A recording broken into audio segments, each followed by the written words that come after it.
Hello and welcome to today's webinar presented by Dlubal Software. Today we'll be working in our finite element analysis and design software, RFEM.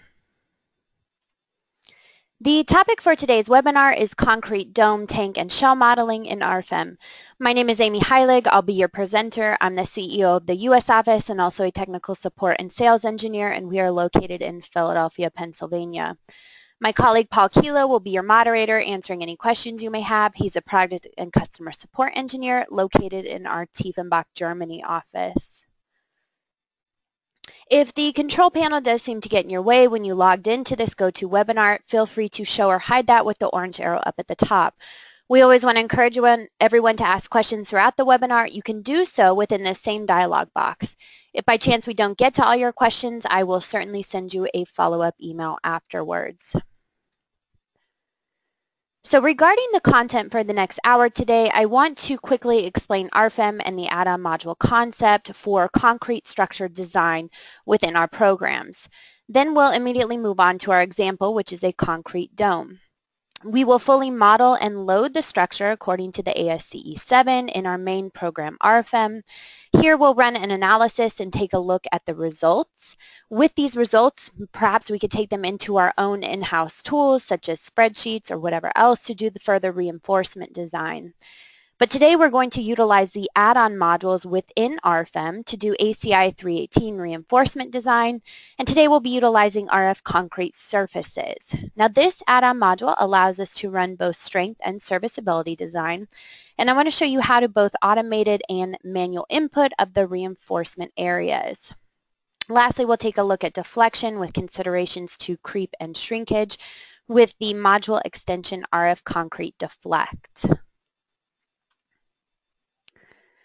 So to quickly explain RFEM and the add-on modules for concrete design, RFEM is our main program. This is where we're going to be modeling, loading the structure, and running a full analysis. As I mentioned, the analysis results could then be taken into our own tools that we have. But regardless, we can always utilize the add-on modules within RFEM for concrete design. Now, there is an umbrella term, RF-CONCRETE, to represent two add-on modules within RFEM.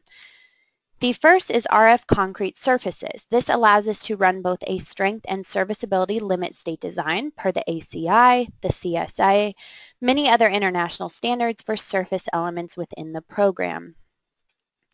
The other add-on module, RF concrete members, also performs strength and serviceability limit state design per the ACI CSA international standards, but it also runs a deflection analysis. So we can take a look at deflection ratios based on the limiting deflection ratios that we put in. The module extension RF concrete deflect. So RF concrete surfaces is required in order to run this module extension.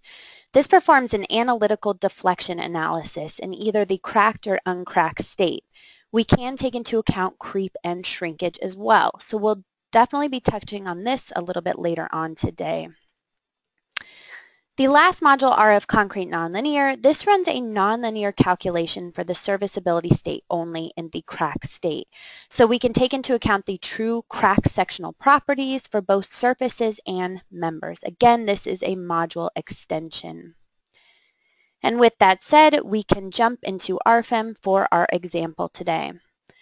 So when we go to create a new model, we first want to give it a model name. Doesn't matter here, I called this one Webinar Dome.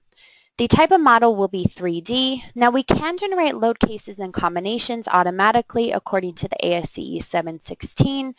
You'll notice here we have the NBC 2015 as well as many other international standards. Now with this checkbox checked, we'll automatically generate those load combinations. We can always uncheck this, which is standard, will be ignored, and you can manually create those load combinations instead. So once we click OK, we will be brought into RFEM. So you can see here we have our graphical interface in the center. We also have our tables to work with down at the bottom. You'll see a import and export button directly to Microsoft Excel. So perhaps you have all of your geometry modeled in Excel spreadsheets. You can directly import those in at the click of a button. Now we have our tools up at the top, which we'll certainly be utilizing today. And lastly, we have our Project Navigator over here on the left. Now the Project Navigator will allow us to access our input data if we would like to make any changes, and you'll begin to see this generate as we create the model here in our graphical window. Our add-on modules are available here in a list.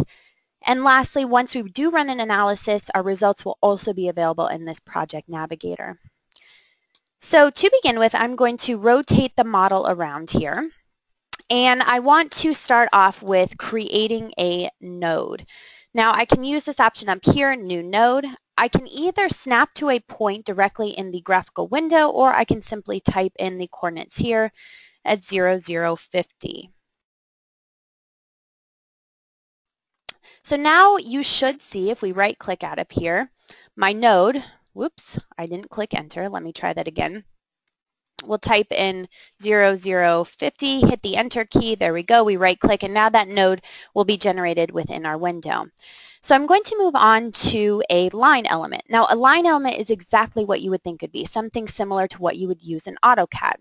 Now in addition to a straight line, we have many other features here that are similar to AutoCAD, such as circles, ellipses, polylines, arcs. For today we're going to utilize this option in arc where we define our radius.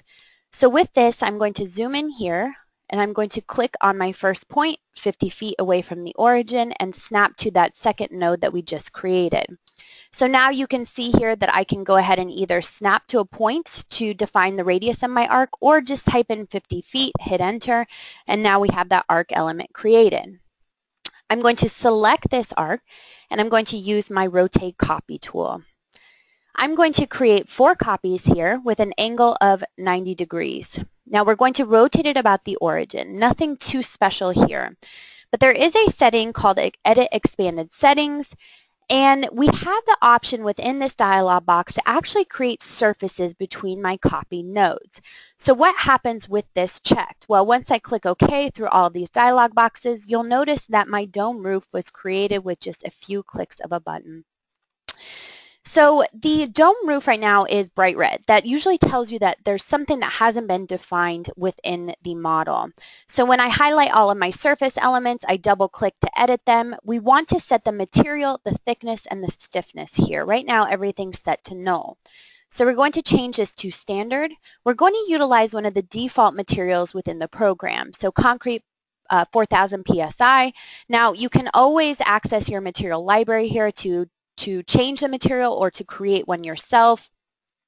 The thickness of our dome walls will be 8 inches, and I click OK. So once I click out of here, you'll notice that the color is now gray, which is representative of our concrete material. So perhaps a weak point of a dome would be up here at the top, and we would want to add in some type of rib members for additional stiffness up at the top center point here. So I want to show you some of the useful features and tools that we have within RFEM to quickly do this. Now I'm going to turn this into a wireframe view, turn off my grid down at the bottom, and my line elements up at the top, I'm going to use my selection box here.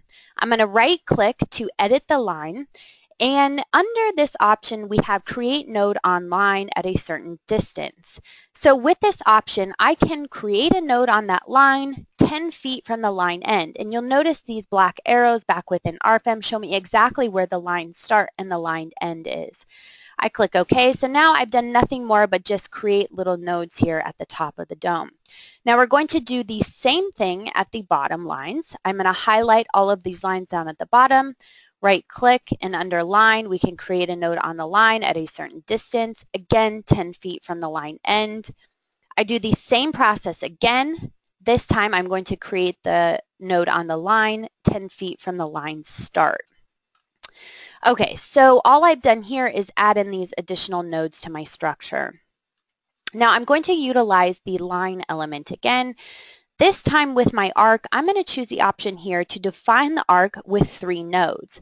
So once I select this option, I can move this dialog box over, and I'm going to snap to these nodes that I just generated. So now you'll notice that I'm getting arc elements that match the curvature of my dome roof perfectly. So there aren't any additional definitions that I need to define here in terms of the geometry, but yet the program will automatically do it for us. Okay, so once I have done that, I am going to use this tool up here at the top, Connect Lines or Members. What this allows me to do is to highlight the top of my structure here.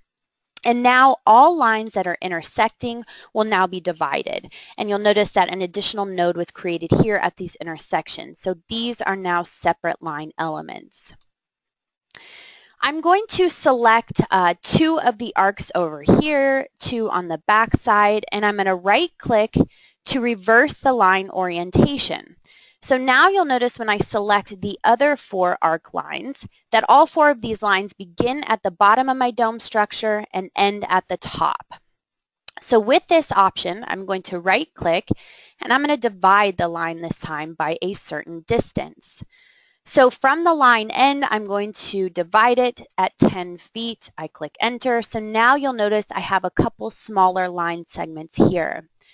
Well, now we're ready to clean up the model a bit. So what I can do is turn this into elevation view, highlight some of these unnecessary lines, and simply hit delete on my keyboard.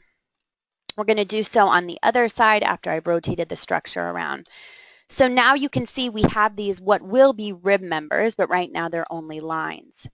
Now, before assigning a cross-section to these lines, what I need to do is to integrate these lines into each surface. So when I take a look at the rendered view, typically RFEM will do a lot of this for us automatically, but this geometry is a little bit more complex, and we added these lines in after the fact. So what I can do is to double-click on this surface, and we have a nice tab here called Integrated. Well, with Integrated, I can graphically select the lines, move this dialog box here, that I would like to integrate into that particular surface. So I click OK, and then I'm going to rotate around, do the same thing for my second surface, select my 4 lines graphically, click OK. We're going to do the same thing for the third surface, selecting the 4 lines, and lastly we have our 4th surface that we need to consider. So once we fully integrate these lines in here, the surface will recognize that these lines are a fully part of this particular 2D element, and I click OK. So turning this back into wireframe view, I'm going to zoom out and we'll put this into plan view. I'm going to hold down my control key and I'm going to select all of these line elements here. I'm going to go ahead and click on, oops, sorry, I lost that selection. Let's try that again. So I'm going to select these 4 line elements on each surface that we just integrated. And I'm going to right-click on these lines to edit them. Now, each member, such as a column, a beam, anything else, is comprised of a line element underneath it. All that we've done is assigned a cross-section to create that member to each line. So we have a member tab here. With this member tab, we can simply select that a cross-section is available, and automatically a new member dialog box will pop up. Now the member type is going to be the type rib. So what is so special about a rib element? Well, if I go into the detail settings here, you'll notice that a rib element can actually be placed below the surface. So the program will automatically determine which rib element should be dropped down below the thickness of that surface and do everything automatically. Even further, we can define an effective width for the rib member on either the left or the right side. So that will be taken into account later on if we wanted to do reinforcement design for this rib in one of our add-on modules. I click OK. I do need to assign a cross-section. So for this, I go into my cross-section library. We're focusing on concrete today, so here are all of my parametric massive sections. And in particular, we'll utilize this rectangle, and I just simply type in my geometric properties of 10 inches by 18 inches. F'(C) of 4000 is great. We will stick with that. I click OK through all of these dialog boxes. Now in wireframe view, it doesn't look like anything happens, but if we turn this into a rendered view, well, now we can see these curved beam elements drop below the thickness of the surface, and everything was done automatically. So very powerful modeling features here in order to model those rib members. So we're complete with the dome roof, and we want to move on to the lower wall. So for this, all I need to do is to highlight my line elements at the bottom. It's as easy as right-clicking on the line, extruding the line into a surface. So for this, I'm going to specify a wall height of 15 feet. The thickness of the wall is going to be 10 inches. In the global Z direction, I'm going to extrude these surfaces, and then I assign my material to it. I click apply, and as easy as that, our walls are now modeled. Moving on to supporting the structure. So for this, we have nodal supports, line supports, and surface supports. For the bottom of our walls, we want to apply a line support. So we have a couple default options here, either hinged or rigid. Now we can always create our new definition, which you'll notice we have the 6 degrees of freedom, both translation and rotation. We have partial fixity, so if you have something that's not fully fixed, not fully released, but somewhere in the between, then you can specify a spring constant here. And lastly, because RFEM is a nonlinear analysis program, we can take into account geometric nonlinearities with these wall supports, such as sliding, friction, partial activity, maybe we have a failure. All of that is possible within the program. As for today, we will stick with the default of fully rigid. I click OK, and I just simply highlight the bottom line elements of my walls. Now this fully fixed support would be applied at every FE mesh point at the bottom of the wall. Okay, so now we are completely done with the geometry. There are a few considerations that I want to discuss before we move on to loading. Number one are our local axes of our surfaces. So for this, if we right-click to turn on the local axis system, you'll notice that my local axes are not all in the same direction, and this is a problem for two reasons. Number one, for loading considerations. If we were to apply loads according to the local axes, which we will do in just a minute, this can be a problem when we're trying to apply that load to multiple surfaces at once. Now the other and more important problem is our results. Our results will not be displayed graphically correctly if we do not orient these axes all in the same direction. Our results are going to be based on our local axes. So again, I'll mention this when we get to it, but point being that all of these local axes need to be facing in the same direction.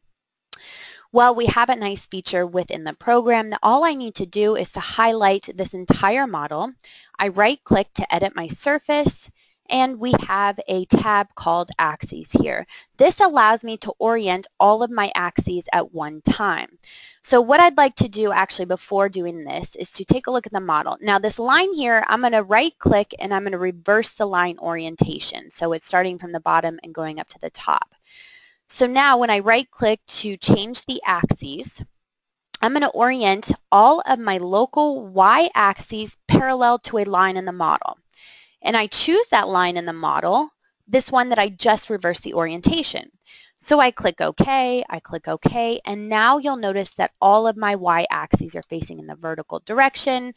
Even the ones that have curvature up in our dome roof are facing directly towards the internal center point here. So that's one quick way that we can orient all those axes. So again, incredibly important. So let's turn off our local axis system and to move on to eye crack factors. Now the ACI specifies that we must apply eye crack factors to different components in order to modify the stiffness for our analysis for cracking considerations. So what we can do is once again highlight the entire model, we right click, and under surface we have edit, we have a modify stiffness tab. Now the default is always set to none. But when we use this drop-down, you'll notice we have both ACI and CSA. When I take a look at the ACI, we have our different component types consisting of columns, walls, beams, flat plates, and flat slabs. When I choose walls uncracked, for example, well, this is the eye crack factor directly from the ACI code. Here's our reference that will be applied to this particular stiffness when we run our analysis. So I can click OK to modify the stiffness. Now, don't forget that we have these rib members up at the top that we need to do the same thing. When I right-click to edit the member, we also have a Modify Stiffness tab, and we can set the definition type according to the ACI. This time, we will choose beams, and here's my eye crack factor that will apply to the stiffnesses for my analysis, and I click OK. Now, the final consideration is our FE mesh. Under Calculate, Generate, or FE Mesh settings, you'll notice that these settings are set to 1 foot by default. Now, 1 foot is typically okay, But for a model this size, remember our diameter is 100 feet. Maybe we could go with something a little bit bigger. Now, this is a very happy medium that you have to find as the user. If we set something too large for the FE mesh, then you're going to get inaccurate results. You set something too small, well, your results will certainly be accurate, but it may take you quite a while to solve your model. So for us today, I've determined that 3 feet is okay, and I can regenerate the FE mesh upon okay. And now you'll notice that my FE mesh is generated with the click of a button. Everything is tied into the nodes, to the lines, to the members, to the supports. I don't have to do anything manually. We can even put in FE mesh refinements if we'd like to. Now, you don't even have to generate the FE mesh. This will automatically be done every time we go to run an analysis, but I just wanted to show you here what that FE mesh may look like. Okay, we are now ready to move on to loading. So for this, I'm going to generate new load cases, and you can see this tool up here in the toolbar, which opens up our dialog box.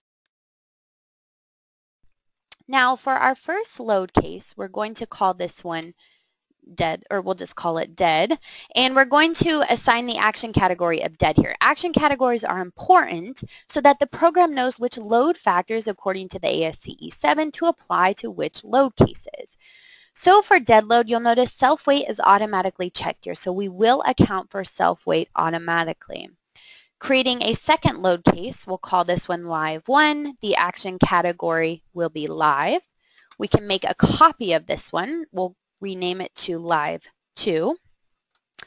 Creating a fourth load case such as snow with the action category of snow, and lastly 1 for wind with the action category of wind. Now keep in mind for all these additional load cases, self-weight is unchecked here. We don't want to account for it twice, so it's only active in the dead load. Under combination expressions, the program will automatically generate the LRFD load combinations and the ASC load combinations according to the ASCE 7. Now, probably most important is to view these load combinations listed here. So here are all of my LRFD load combinations, and here are my ASD load combinations. Now, these load combinations are only relevant for the load cases that I defined on that first tab. The results combination is going to be nothing more than an envelope solution to show you the max and min results. So we have an envelope solution or result combination for all of our LRFD load combinations and one for our ASD load combination. So that's something to keep in mind when we look at our results later. So once I've defined my load cases and combinations, you'll notice they're now available within this drop-down box. What we want to do is to make sure that we have the load case selected here of what we want to apply our further load. Now for dead load, I'm going to assume that I only want to apply self-weight here. So we're going to forego any additional loads for dead weight for now. I'm going to move on to live load. So for live load, we want to assume that this dome structure will be filled with some sort of material or fluid or whatever else inside, creating an outward pressure. For today, I'm going to assume that that outward pressure, that material, is only filled up to the top of my walls. So what we would like to do is to create a new surface load, and that is one of the other tools up here in the toolbar. So when I go to generate my new surface load, I am going to apply this in the local Z direction. Again, this is why local axes are very important to make sure they are all aligning. We're going to vary this linear in the Z direction. Now at the top of my wall, I want to have a magnitude of -2 kips per square foot. But at the bottom, I'd like to have -2.5 kips per square foot. So that's great. I've defined these two magnitudes, but I need to tell the program what is the top and what is the bottom of the wall. So I can graphically select 2 points. Here's the top of the wall, here's the bottom of the wall. So now those nodes are associated with those particular magnitudes. I click OK, and now you'll see that all I need to do is to select the bottom of my walls. And now that outward pressure is displayed. It has increasing magnitude as we increase in the depth of our wall. For live load 2, same concept, but this time I would like it to be some type of friction load, only applied to the walls. So for this, we're going to go back to our surface load. This time we're going to apply it in the global Z direction. Now you could apply it in the local Y direction as well. It doesn't matter. This it will vary linearly in the z direction. The magnitude, though, will be negative 0.2 to negative 0.25, so much less. The settings are remembered last time for what's the top of the wall versus what's the bottom. I click OK, and now you'll notice I just select my walls here, and here is my friction load applied to them. For snow load, even simpler. I'm going to go back to my surface load once more. This time I'm going to apply it in the projected z direction. So what does this mean? Well, at a point way out here on our dome roof, we're probably going to have very little snow load, if any. But at a point right here in the center where it's relatively flat, well, we want to see the full snow load. So with the projected load, it can take into account the different angles here of our dome roof. I'm going to change this to a uniform load, and the magnitude will be negative 0.03 kips per square foot. I click OK. I highlight the top of my dome surfaces, and there is my snow load applied. Moving on to wind load, and by far our most interesting load case.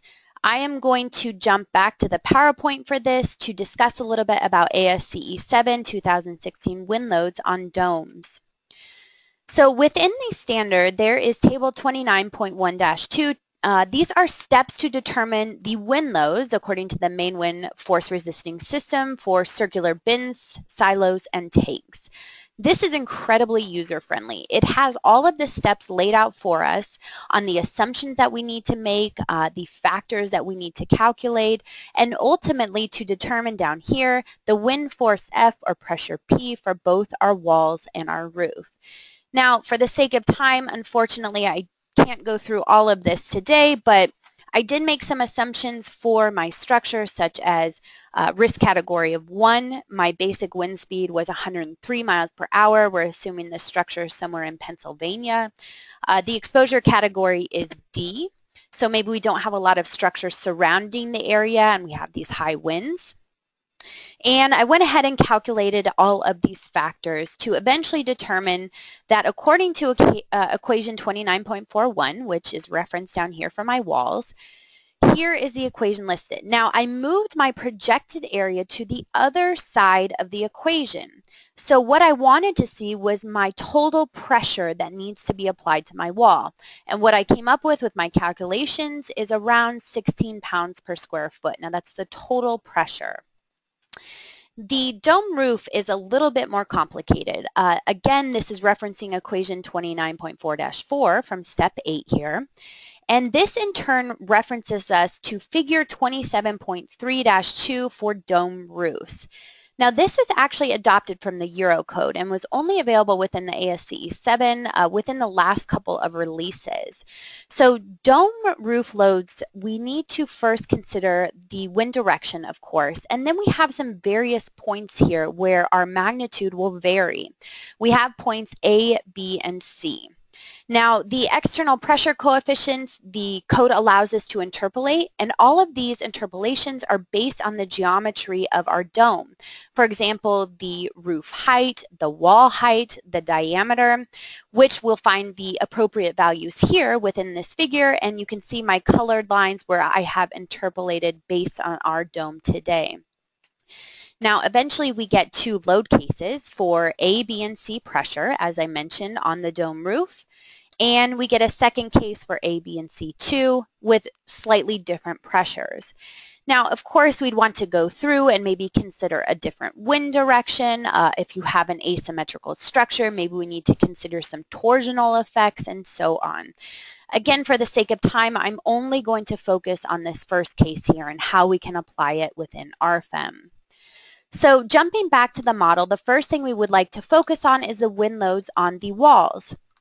I'm going to turn back on my drawing grid to assist me here, and I'm going to adjust the origin of the grid utilizing this button up here in my toolbar to move that to the front of the structure. So now, taking a look at the wind loads on the walls, I want to apply a free rectangular load. Now, a free rectangular load allows me to define a rectangular area, and all surfaces that fall within this rectangular area, well, this load will be applied to it. So you can see it's projected through that rectangular area to all surfaces within that box. So the first thing I want to do is to select my surfaces that this should apply to. Well, this only applies to my walls to begin with. I click OK. I do want to apply it, let's see, in the YZ plane here, and I want it to be a uniform load. What I'm going to do is I'm going to take that 16 PSF from the PowerPoint, I'm going to divide it in half. So 8 PSF on the front of the structure, 8 PSF on the back for a total force or pressure of 16 PSF. So negative 0.008 kips per square foot. And what I would like to do is apply it in the projected X direction. Now I need to define my load position. So for this, I just need to click 2 points here for my rectangle. So what I'm going to do is I'm going to turn this into elevation view. I'm going to snap down to the bottom of my walls, negative 15 feet. And then as far as the second point, I'm going up to the top of the wall. And just like that, my points are automatically shown here within the program. So this will make a little bit more sense once I click OK. Now we take a look at these wind loads. It is in the projected X direction only being applied to these walls. Now once we run an analysis, we'll show you the load distribution on the structure, which will make even more sense. But for now, we'll move on to our roof. So I'm going to select only my roof members here just to create an easier visibility by selected objects. And once again, I'm going to create a new free rectangular load. Now for this, I'm going to only apply this to the front 2 surfaces to begin with. I click OK. And the plane is going to be in the XY plane. The direction is going to be in the local Z direction. Wind pressures are going to be applied normal to the surface here. It is going to vary linearly in the X direction. Now remember from the PowerPoint, at the front of the structure, point A, this should be 0.016, so 16 pounds per square foot. At the top of the structure, point B here, we want this to be negative 0.041. This is suction load. So again, this was all taken from the ASCE 7 calculations that I had done from the PowerPoint. I'm going to select my load position again. This time we select a rectangular section here that encompasses those front 2 surfaces. So I actually will change this to 50 feet. We can manually change it here as well. I click OK. So now when I take a look at the pressures applied to the front 2 faces of my dome, here is my 16 PSF at the front. Here is my 41 PSF of suction up at the top, and it is displayed quite nicely. Now as for the back of the structure, same exact concept, and a really easy tool to use is to highlight this rectangular load. Well, if I can select it. Okay, let's highlight this free rectangular load, and then I'm going to use my Move Copy tool. I'm going to create one copy, and I'm going to apply it in the negative 50 foot direction according to my global x-axis. Now I want to clear off the create surfaces between copied lines. So I click OK, and now that free rectangular load was applied to the back of the structure, but we need to make some modifications according to the pressure. So let me go back to creating a visibility by selected objects. I'm going to double click on this free load in the back. Now this is not applying to surfaces in the front, but rather only the 2 surfaces within the back. So I graphically select them, and I want to adjust the magnitude here. That's the only thing I need to do. So at the top, point B will be negative 0.041, and at the back side will be negative 0.011. And I click OK. So now my pressure is adjusted accordingly. Now this matches up perfectly to my points A, B, and C that I determined from the PowerPoint. So point being that we have so many features within RFEM that allow us to do these crazy wind loads on specialty structures, on not straightforward buildings, but rather curved domes and such, as you see here. Okay, so once we have completed all of our loading, maybe we want to scroll through some of these load combinations to take a look at all of them acting together. You'll notice here, for example, we have wind load, live load, snow load, dead load, all acting together. And now we're finally ready to run our calculation. So we can go to calculate, calculate all, and this does take a split second to run. So what I'm going to do is to go to an already saved model. And when we run our analysis, we're immediately presented with something that looks similar to this, showing us our global deformations. Now, here's the results available in our project navigator for the particular load case of dead. The thing I want to jump down to before getting into the analysis is the distribution of load. Now, in particular, I'm going to scroll to my wind load here, and I'm going to view it according to my 2D surface elements in the local Z direction. So creating a visibility only for my dome, I create that visibility. Let's take a look at the distribution of the load. At the front, we have our 16 PSF. At the top, we have our 41 PSF of pressure, and at the back, we have approximately 11 PSF, of suction for both the top and the back. Again, this just comes directly from our PowerPoint. So I've also went ahead and added in some sections here. And these sections, which I can turn on, just simply make a cut right through the center of our model. So looking at our sections, we can see here that the 16 PSF, 40 or 41 approximately, and 11 PSF apply to the structure. Now when we rotate this to a point that is perpendicular to the wind load, we should see approximately the same magnitude everywhere. And that is what we see, approximately 40 pounds per square foot of suction. Now the same goes for any point perpendicular to the wind load. So that is great for the distribution of load. Maybe we want to move on to the rest of the structure here. Well, what we're first going to be presented with is our deformations, and we can scroll through our various load cases and combinations. You'll notice that these sections are still applicable for any results that we're looking at, so that just makes that section cut to view that easier. Now remember that we have our members up at the top too, so turning off my sections, we have these internal forces for our members, for axial loads, for example, shear forces, moments. So we can take these internal forces into our own tools, whatever we have in-house, if we wanted to do further reinforcement design. Now for today, we are focusing on our surfaces. So with our surfaces, you can see all of the information available here, such as MX, MY. Again, we can turn back on these sections here to view a cut through those. And keep in mind, like I said, these results are based on the surface's local axes. Again, why it is so important to make sure all of your surfaces are oriented in the same direction. We can view stresses, we can view strains, all graphically here. So that's pretty much in summary what I wanted to show you that RFEM is comprised of for the analysis portion.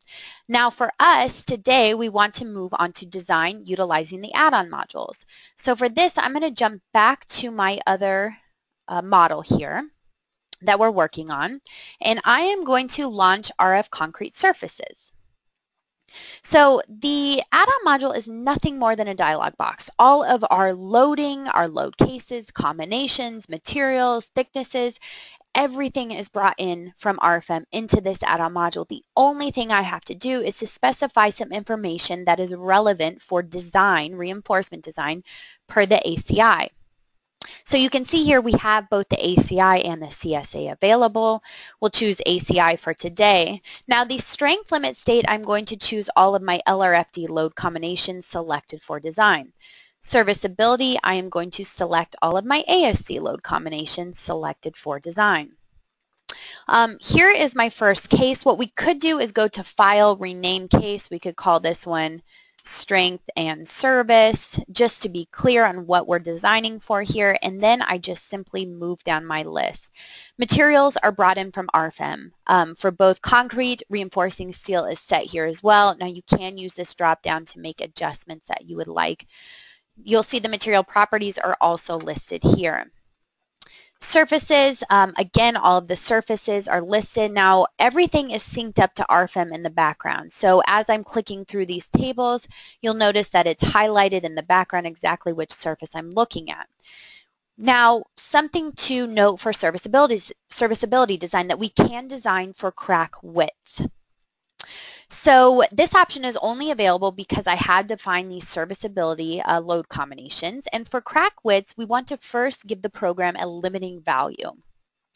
So the first option here, limit values, has our drop-down box, which comes from the ACI committee. They gave us some allowable crack widths based on the exposure conditions of our structure.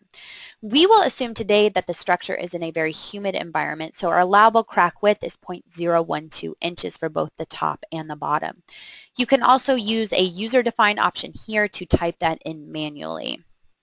We have two different checkboxes here, design without direct crack width calculation according to Chapter 24. Well, the ACI doesn't necessarily have limiting crack width values. What it does have is requirements for reinforcement spacing to make sure that we don't have any cracking issues. So with this checkbox checked, we will double check the spacing of the reinforcement to make sure we're meeting all of those minimums or maximums. The other option is design according to direct crack width calculation. This will apply a theoretical calculation. It's the Gurgley-Lutz equation. We will calculate a crack width based on the applied loads for our structure. Then we will compare that to the limiting value here to eventually get a serviceability design ratio. Moving on to reinforcement. The first thing we want to do is to create two separate reinforcement groups. The first one will be dome. And I don't want to apply this to all surfaces, but rather I'm going to graphically select my dome roof. I click OK, so it's surfaces 1 through 4. Now we have some reinforcement minimums here. You can change these as you see fit for your particular project, in particular maximum reinforcement percentage. This allows us to avoid brittle flexural behavior. The default is set at 9%, but you can adjust that as you see fit. The reinforcement layout, this is where we define our concrete cover. It can either be measured from the centroid of reinforcement or to the edge of reinforcement. For today, I'm going to specify this as 2 inches in both directions for both my basic reinforcement and my additional reinforcement top and bottom. The longitudinal reinforcement. So for this is my provided basic reinforcement. For my dome, I'm going to make the assumption that number 6s at 12s is going to be perfectly adequate based on these applied loads. So what I'm going to do is to utilize this nice tool that we have here. Now, assuming number 6 is at 12 inches, my diameter is 0.75 inches, and my spacing is 12. So when I click OK after applying it to both the top and bottom and both directions, my reinforcement area is automatically calculated here along with my diameter. This second option, additional reinforcement for serviceability state design, well, there's 3 options here. And the 3 options are laid out a little bit better in this little info button. So with this info button, we can see that the first 2 options will increase my longitudinal reinforcement as the program sees required.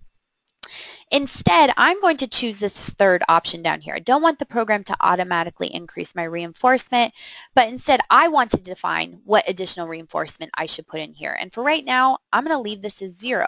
Again, I'm assuming these number 6s at 12 inches are perfectly adequate. So moving on to the ACI 318 tab, there are some minimum reinforcements here according to plates for Chapter 9. I'm going to uncheck this, and instead I'm going to use the minimum reinforcement for walls according to Chapter 11. We also have shear reinforcements, shear strengths that all come directly from the code. If you don't see these minimums as fit for your particular structure, maybe you're not following the ACI for these provisions, you can just simply uncheck them. These strength reduction factors, for all of us who have done concrete design, we know that these come directly from the standard, Chapter 21. These default values in here do come from the ACI, but you can override them if you choose to do so. Lastly, the design method. We have two options here, no optimization for our internal forces or optimization. Now the important part is just to read between the parentheses here. So this is recommended for parts mostly loaded by pressure. This is recommended for parts by bending or tension. So we will leave this optimized for now. So essentially we are done with the reinforcement provisions for our domes. Now what I would like to do is to simply make a copy of this reinforcement group. I make that copy and I call this one walls. So now you can see both reinforcement groups are available over on the left, or I can use my drop down available here.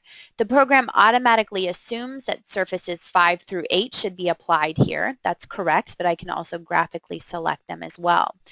The only thing that I'd like to do different is instead of number 6s at 12s, I know I need an increased reinforcement here.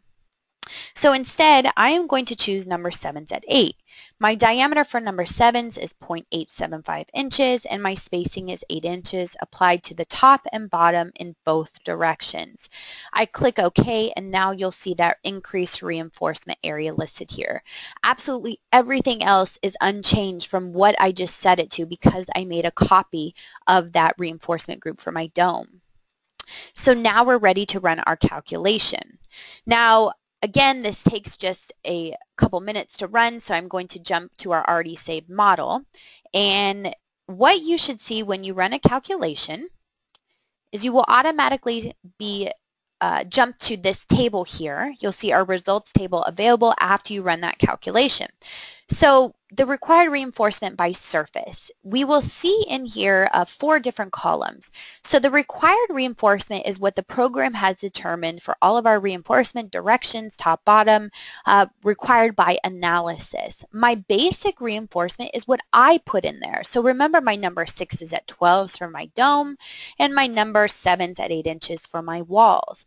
Now there is an additional required reinforcement area. If I am seeing numbers here, that usually means there is a problem. My basic reinforcement that I just put in is less than my required reinforcement. Now, these tables are nice. Keep in mind that they are all synced up here to the background within RFEM as we scroll through them, so you can see exactly where the controlling internal force is. But let's actually jump to the graphics view. So we're still technically in the add-on module. You can see this from the drop-down box here in our panel, but we're viewing the results back in RFEM. So what I want to show you is, number 1, the required reinforcement. So this is what the program has determined that it needs to have based on the applied loads. Here are my 4 different longitudinal reinforcements. So you can see here I have both top and bottom in one direction and top and bottom in the second direction. If we zoom in, we can see the reinforcement layout direction graphically displayed as well. So that's great, but what have I provided? Well, provided basic reinforcement is listed. Here are my number 6s at 12 inches and here are my number 7s at 8 inches. So this is what I have input into the program. So now the important part is to jump to this ratio, AS required over AS provided. Anything greater than 1.0 here is a problem. Again, this means that my required reinforcement is greater than what I have told the program to actually put in there. So you'll notice that for all of these different reinforcement directions, top and bottom, we have some ratios greater than 1.0. Even more helpful is to view the not covered reinforcement. This is my AS required minus my AS provided. This is what I still need to put into the structure in order to pass the design requirements. So we can scroll through the different options here and you can see exactly where the problem areas are that I just simply don't have enough reinforcement. So what I went ahead and did is, back in the add-on module, I went to File, Copy Case. And when I copied the case, I created a different name for it. And all of my settings were remembered from my first case. The only thing that I did was jump to my longitudinal reinforcement and I increased my area here. For my dome, I'm now looking at number 7s at 8 inches. That's all I've done is increase the area. For my walls, I've increased the area to number 10s at 8 inches, so significantly more reinforcement. Now, once I run my calculation, I'm immediately brought into my results table here. So now we can see that this additional required reinforcement, it's all 0. That tells me that the program has met the necessary reinforcement requirements just based on what I put in there. If I jump back to my graphics view, required reinforcement is still the same. Nothing has been altered here because I haven't adjusted any of my applied loads or the structure itself. And as far as the provided basic reinforcement, this is now increased. So when I look at my not covered reinforcement, this is any reinforcement that is still required, you'll notice that everything is zeroed out. That means that my provided reinforcement is adequate for this design. So that's how we can add the reinforcement to the surfaces individually. What I would like to show you now is that ideally, especially for a structure this big or any structure in general, we're probably going to optimize the reinforcement, meaning we're going to put more reinforcement where it's needed and less where maybe we don't need as high of reinforcement. So how can we manually define where to put these different reinforcement areas? Well, for this, I'm going to jump back to my webinar that I was currently working on. And we're going to launch the RF Concrete Surfaces module. I'm going to go to File. I'm going to go to New Case, or sorry, Copy Case.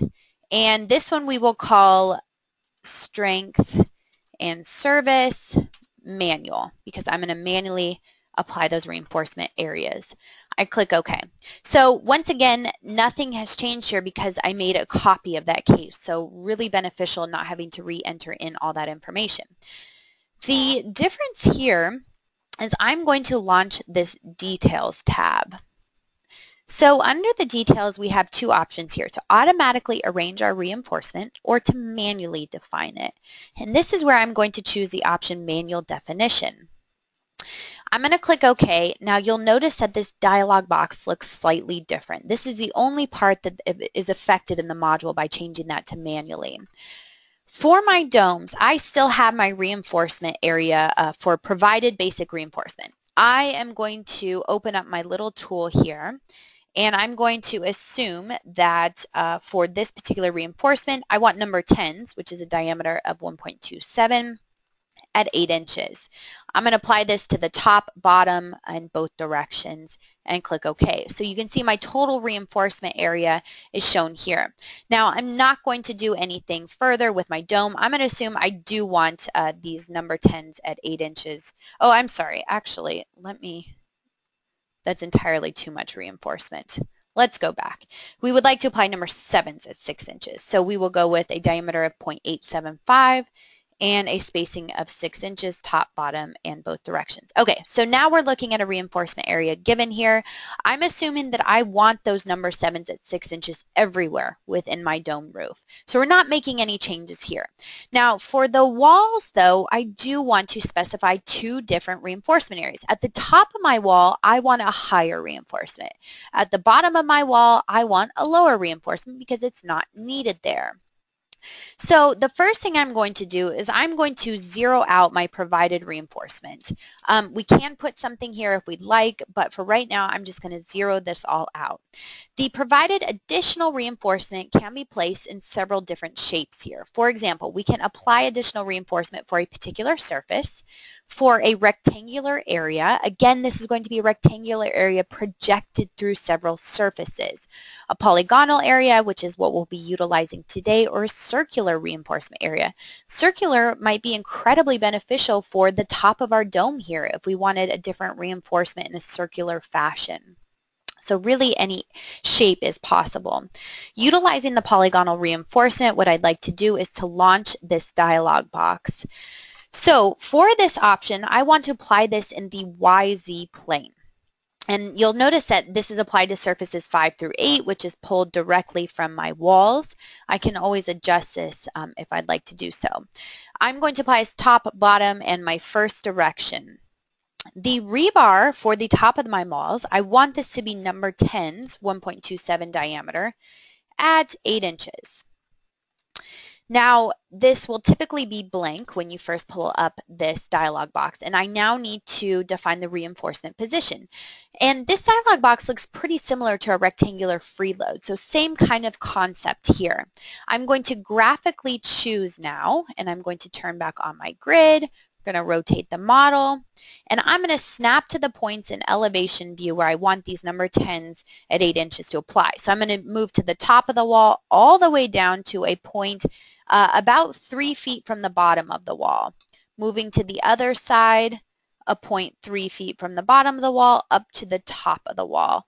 Now once I click those 4 points, I right click to get back into this dialog box and I click OK. Opening up this same dialog box, all of my settings that I just put in are remembered. The only thing I'm going to do is change the direction and click OK.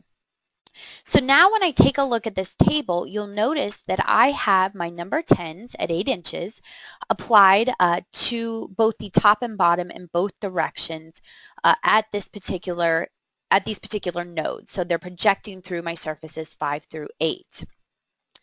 So I click OK. Well, what about the bottom of the wall? Well, this is where I want to come in. And again, most of these settings remain unchanged. I go back to my direction 1. I want to decrease to number 9s. Maybe I don't need number 10s, but I want to decrease this to number 9s. So we'll choose a diameter of 1.128 at 8 inches. Now for this, I want to clear out this selection here, and I'm going to graphically choose the bottom 3 feet of my wall. So what I can do is just to turn this into elevation view, snap to a point at the bottom, snap to a point 3 feet from the top, move over to the other side 3 feet from the top and down to the bottom of the wall. I right click and my points are automatically populated here.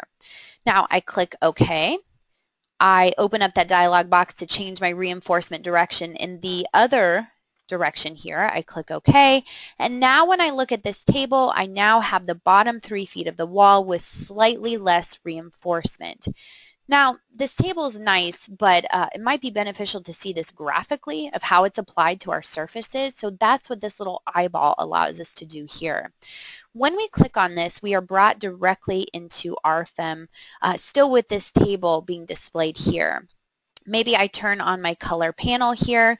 Well, now I can see that for the top of my wall, 1.9 inches squared per foot is applied, but at the bottom, I only have 1.5 inches squared per foot. And the same goes for all the way around the structure.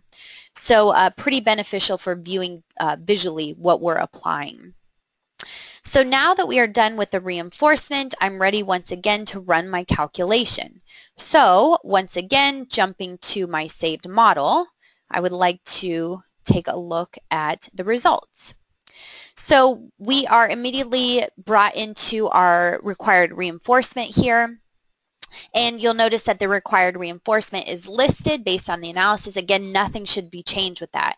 The basic reinforcement is also listed as well as additional required reinforcement and so forth. But like I said, most beneficial is probably to jump to the graphics view. So for the graphics view, we want to take a look at, again, required reinforcement did not change here. The provided basic reinforcement, remember I've only provided that for my dome surface elements here, 0.9 inches squared per foot. The walls are 0. Instead, for the walls, I define that as provided additional reinforcement. Here's my 1.9 inches squared at the top of the wall and 1.5 inches squared at the bottom. We can view everything added together for provided reinforcement. 0.9 inches squared per foot, 1.9 inches squared per foot, and 1.5 inches squared per foot. Now when we take a look at our not covered reinforcement, it looks like everything is 0. So based on the applied reinforcement that I put into the program, we are meeting what the required reinforcement is. So one thing I also wanted to mention quickly is our serviceability design. We haven't touched on that yet. So if we jump to the serviceability table, you'll notice here is my crack width. Here's my existing value based on the applied loads. Here's my limiting value. Remember, we set this as 0.012, and ultimately we get a ratio for our serviceability design. Gurgley-Lutz equation is listed here, and all the information necessary for that. We can also view our serviceability information graphically. For example, here's our serviceability tree. We can view the ratio for cracking back in RFEM. So the last and final thing I want to touch on is deflection. So going back to our working model here, we want to take a look at the add-on module, RF concrete surfaces, and I'm once again going to go to File, Copy Case. We will call this one Deflection. I click OK. Now I've made a copy of this case, so everything has already been defined for my reinforcement. I don't need to adjust anything. The only thing I want to show you is under serviceability limit state, we have two methods of check, analytical, nonlinear. Now nonlinear is for the module extension concrete nonlinear. We won't be getting into that today. But rather, when I go into the details here, we're already designing our serviceability for cracks, but we have another option here called deflection with RF concrete deflect. Now again, this is a module extension.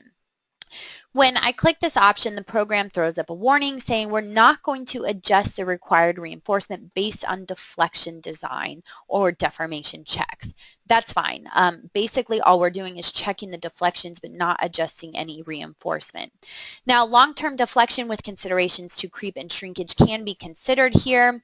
Now, this all just comes from the ACI. The ACI requires maybe creep and shrinkage to be considered for uncertainties in temperature, humidity, curing conditions, and so forth. We can put in here the duration of our load. Now, in turn, this duration comes from table 242413. It affects our multiplier for long-term deflection. That multiplier will be multiplied by the immediate deflection, and that's what we'll be checking within this add-on module. Tension stiffening, with this check, this is just telling us that the concrete, in addition to the reinforcement, will contribute to the resistance of the internal tension forces. If I were to uncheck this, we're assuming that only the reinforcement will contribute to the resistance of those tension forces. So we will leave this checked for today. So I click OK. Now the only thing that's changed is under my Surfaces tab, we now have an additional tab here for deformation analysis. So we've already discussed crack widths, but right next to it is deformation analysis. Now we have some limiting deflection ratios here. So you can see here that we have either the minimum boundary line, the maximum boundary line, or we can select some type of user-defined relative distance. The default is L over 250, but you can override these as you see fit. Now, something that's useful is to launch this little info button. This tells you exactly what it means by minimum boundary line, maximum boundary line. Now, for today, we kind of have these odd surfaces, especially for our dome, where I broke apart some of the lines. So in my opinion, it's not ideal to use these today, but rather I'm just going to use this fourth option, and I'm going to say I want no deflection greater than 1 inch. So the next question is to determine the deflection that we're checking. Is this based on the undeformed system or the deformed system? This is simply absolute versus relative deflection.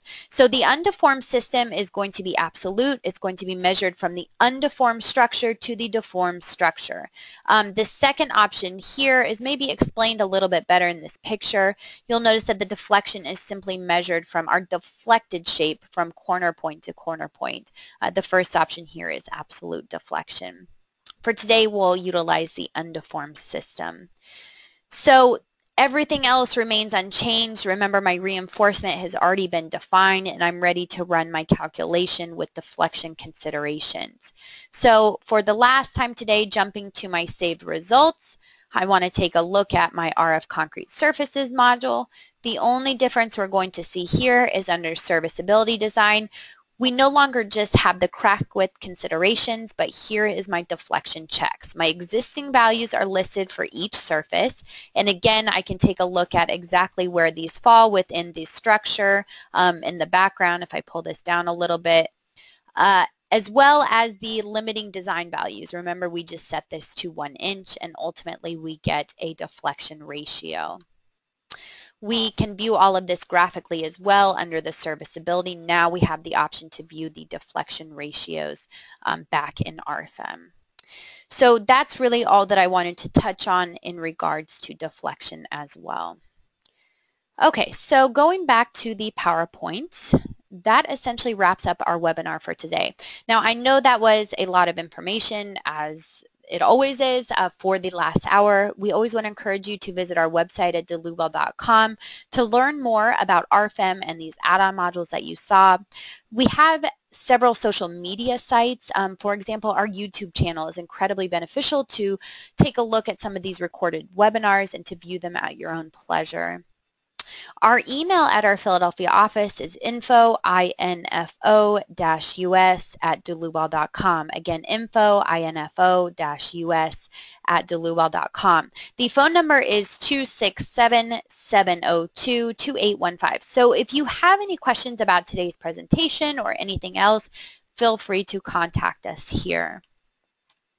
As we continue to have more webinars, you can register for them under our website, Support in Learning and Webinars. Most of you know today I also send out a couple of reminder emails when those webinars are to occur, so keep your eyes peeled for those. Many of you are wanting PDH credit. That's great. What I do request is that you are here for the full presentation and you send an email to me at info-us@dlubal.com. So just simply let me know who was in attendance today and I will be happy to issue that certificate and I will email it back to you. And with that said, I want to thank everyone for attending today. And as always, we hope to see you at the next webinar. Thank you.